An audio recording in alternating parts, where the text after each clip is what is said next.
Hello guys, welcome to Sumanth talks. మరి చరణానికి ఏమైనా మొహమాటం ఎక్కువైపోతుందా రోజు రోజుకి? లేకపోతే అంటే ఏమైనా మరి పెద్దలంటే ఆ గౌరవం, లేకపోతే నో అంటే ఏమనుకుంటాడు? సో అలాంటి ఫీలింగ్స్ ఏమైనా ఎక్కువైపోతున్నాయి నాకు అనిపిస్తుంది. విషయంలోకి వెళ్దాం. యాక్చువల్గా రీసెంట్గానే మన తమిళ దర్శకుడు మన శంకర్ తాతతో ఒక సినిమా చేయడి తన కెరీర్లోనే ఒక బిగ్గెస్ట్ మిస్టేక్ చేశాడు అనమాట.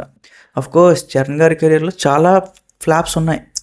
అంటే నేను లేవని చెప్పను. వినయ్ రామ కానీ, సో తుఫాన్ కానీ ఉన్నాయి, గోవిందుడు అందరవాడేలా ఇలాంటి సినిమాలన్నీ ఉన్నాయి. బట్ ఆయన ఫ్లాప్ సినిమాల కన్నా హిట్ సినిమాలు ఏంటంటే ఆయన స్టార్డమ్ని కాపాడుకుంటూ వచ్చాయన్నమాట.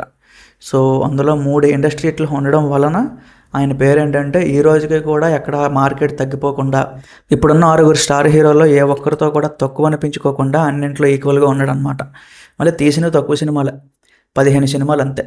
బట్ మిగతా వాళ్ళు కంపేర్ చేసుకుంటే వాళ్ళు ఎక్కువే తీశారు, 20 అబోవ్ సినిమాలే తీశారు.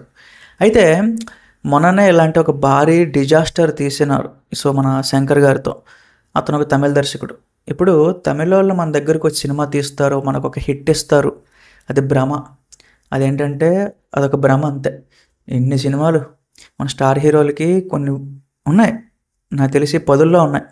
స్పైడర్ అని చెప్పాలా, మన లింగుస్వామి తీశాడు వారియర్ అని చెప్పాలా, సో ఉన్నాయి కొన్ని సినిమాలు. తమిళ్లో వచ్చేటప్పటికే వాళ్ళు బాగానే తీస్తారు గైస్. బట్ మన దగ్గరకు వచ్చి మన తెలుగు హీరోలతో తీద్దాం అనుకుంటారు చూడండి. ఏదో ప్లాన్ చేసి మన తెలుగుని మన టాలీవుడ్ని తక్కువ చేసి చూపించాలి, ఎలాగైనా ఫ్లాప్ ఇవ్వాలని డిసైడ్ అయితే తీసినట్టు తీస్తారు. మరీ వరస్ట్గా ఉంటాయి తమిళ దర్శకులతో సినిమాలు మాత్రం. చరణ్ అన్న మళ్ళీ అదే మిస్టేక్ చేయబోతున్నాడు ఇప్పుడు. సో నాకైతే అసలు నచ్చట్లేదు గైస్. ఇప్పుడు నెల్సన్ అనే డైరెక్టరు 3 సినిమాలు తీశాడు. డాక్టర్ ఒకటి, బీస్ట్ ఒకటి, మొన్న వచ్చింది జైలర్ ఒకటి.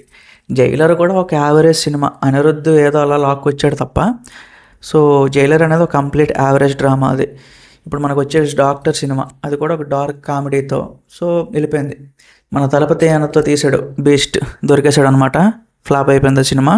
సో ఆ రకంగా ఆయన పెద్ద డైరెక్టర్ కాదు గైస్ అని అనవసరంగా లేపుతున్నారు ఆయన్ని, మన లోకేష్ కనకరాజు. సో వీళ్ళందరినీ అనవసరంగా లేపుతున్నారు. ఫస్ట్ నాకు అడిగినంత వరకు ఏదో ఒక కాంబినేషన్ మీద డిపెండ్ అయ్యి, ఒక మ్యూజిక్ మీద డిపెండ్ అయ్యి తీసే దర్శకులు వాళ్ళందరూ కూడా నా దృష్టిలో అసలు ఇదే కాదు. చరణ్ కూడా ఇలాంటి డైరెక్టర్లకి ఛాన్స్ ఇవ్వకపోతే మంచిది అని నా ఒపీనియన్. అంటే మన తెలుగు దర్శకులు చాలామంది ఉన్నారు. ఇన్ఫ్యాక్ట్ ఇప్పుడు యంగ్ డైరెక్టర్లు ఎవరెవరైతే వస్తున్నారో చాలా మంచి హిట్లు ఇస్తున్నారు అనమాట. ఇన్ఫ్యాక్ట్ ఇప్పుడు మన బుచ్చిబాబు డైరెక్టర్ ఉన్నాడు, సో ఆయనకి ఇచ్చి చాలా మంచి పని చేశాడు. సో రేపు పొద్దున్న అవుట్పుట్ చూసినాక ఇంకా ఎక్కువ మాట్లాడుతాను నేను. సో ఆ రకంగా టాలీవుడ్లోనే ఎన్నో సంవత్సరాల నుంచి ఉండి టాలీవుడ్ పరిస్థితులను అబ్జర్వ్ చేస్తూ ఉన్న యంగ్ డైరెక్టర్లకు ఇస్తే ఖచ్చితంగా ఒక మంచి ప్రోడక్ట్ అయితే బయటకు వస్తుంది, నా ఉద్దేశం అది. సో ఆ రకంగా తమిళ దర్శకులను ఎంకరేజ్ చేయకపోతే మంచిది. ఈవెన్ హిందీ డైరెక్టర్లను కూడా, మన తారక్ అన్న ఎందుకు వెళ్ళాడో తెలియదు, బాలీవుడ్ వెళ్ళాడు అనవసరంగా, నేను చెప్పనులేండి, అందుకంతే. సో ఆ రకంగా వేస్ట్ గైస్. టాలీవుడ్లో డైరెక్టర్లో బెస్ట్. మన టాలీవుడ్లో ఉండే డైరెక్టర్లు వండర్స్ చేస్తున్నారు. సందీప్ రెడ్డి వంగ, నాగశ్విన్, రాజమౌళి, ఇంకొకరిద్దరు అంటే చాలామంది. ఇంకా అప్కమింగ్ ఇండియన్ సినిమా అనగానే టాలీవుడ్ అనే చెప్తారనమాట. సో ఆ రకంగా గైస్ నా వరకు రామ్ చరణ్ గారిది, నెల్సన్ గారిది, లైకా ప్రొడక్షన్ ఈ కాంబినేషన్ నాకైతే అంత సెట్ అవ్వట్లేదు.